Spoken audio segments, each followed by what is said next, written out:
Now, the federal government has decreased the visa charge payable by U.S. citizens in line with the reciprocity policy. Well, U.S. applicants for Nigerian visa will now pay $150. Before now, they were made to pay $270, while Nigerians paid $160 for U.S. visa. Now, the discrepancy made the U.S. to introduce a reciprocity or a reciprocated fee of $110 for successful visa applicants of Nigerian origin. Nigeria's Ministry of Interior admits that there had been efforts by the U.S. to resolve the differences which Nigeria reciprocated, but had a delay in implementation. The changes will take effect from today. Joining me now is Ayodele Adio, Managing Editor, Avalon Daily.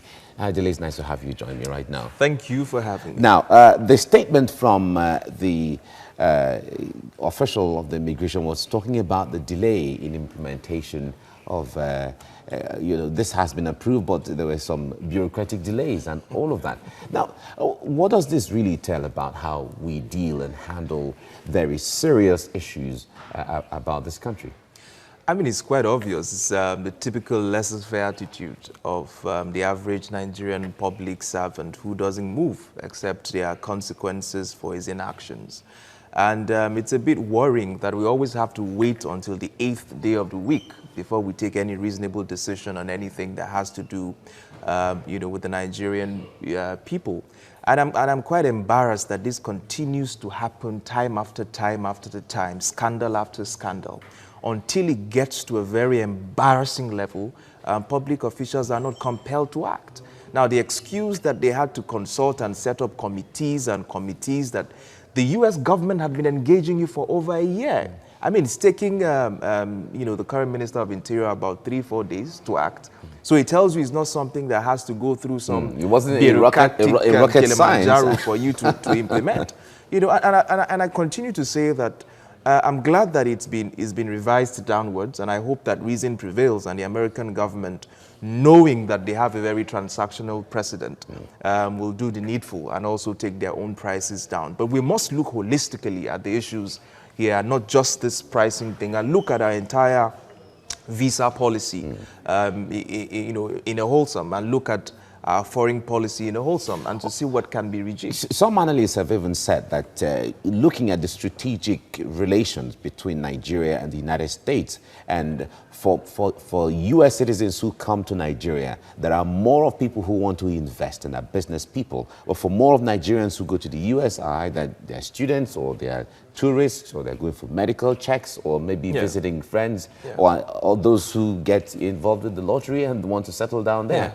Now, there are calls even for Nigeria to start thinking of giving a visa on arrival status to the United States so that they can encourage more people to come in. Exactly the point I was making earlier, that it is not just about dropping pricing, it's about reviewing the entire visa policy.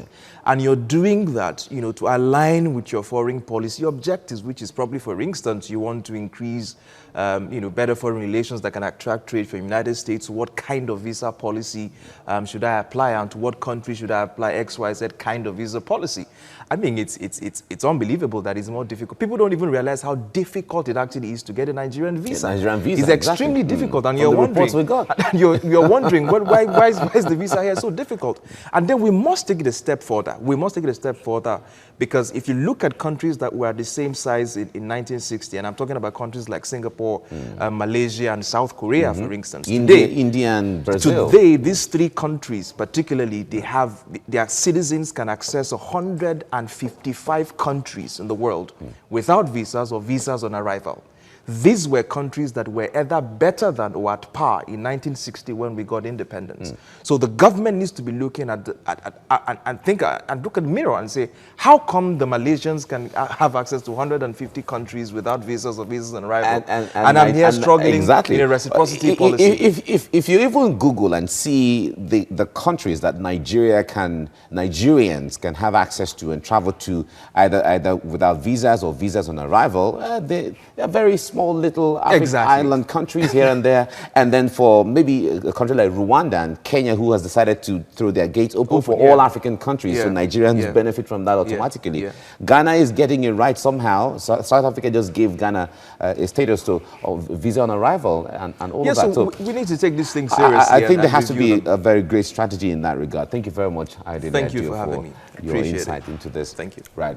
Moving ahead now, the National Working Committee of the All Progressives Congress has cleared the governorship aspirant Babatunde Irukera to contest the party's governorship primaries. Babatunde Irukera successfully met the conditions provided by the party's guidelines for the nomination of candidates within the time granted to clarify his claims.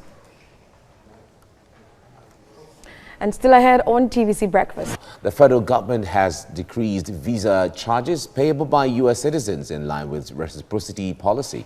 And U.S. applicants for Nigerian visa will now pay $150. Before now, they were made to pay $270, while Nigerians paid $160 for U.S. visa. The discrepancy made the U.S. to introduce a reciprocative fee of $110 for successful visa applicants of Nigerian origin. Nigeria's Ministry of Interior admits that there had been efforts by the U.S. to resolve the differences which Nigeria reciprocated, but had a delay in implementation. The changes will take effect from today. Now joining me is Ayodele Adio, Managing Editor, Avalon Daily. Thank you so much for joining us on the program. Thank you for having me. Well, yesterday, you know, a lot of Nigerians were scared about the fee that was handed out by the U.S. Embassy, but this morning, Cherry News, you would say to see that the Nigerian government has reciprocated to saying that they will reduce the charges. I mean, there's absolutely nothing cheering about it, to the extent that the U.S. Have been engaging the Nigerian officials for over a year about the issue now and the discrepancies of the fees that were being paid before this fee. You know, this reciprocity fee was added to the charges of the visa. So you would want to ask what the Nigerian officials had been doing for over a year before, you know, they stepped out to resolve the issue. And it's typical of Nigerian public service response to issues. Until there are consequences for our actions, until we feel the pain of our inactions, we do not simply act. And that's the case again today. But the government says, you know, last year we're going through a transition, you know, there were elections earlier this year. So would you say that stopped? What transition was happening? Yes, there was a substantive Minister of Interior. It didn't take, for instance, the person who was giving the directive for the visas fees to be reduced now is the Minister of Interior, and he did that within 48 hours. So what excuse did the previous Minister of Interior have?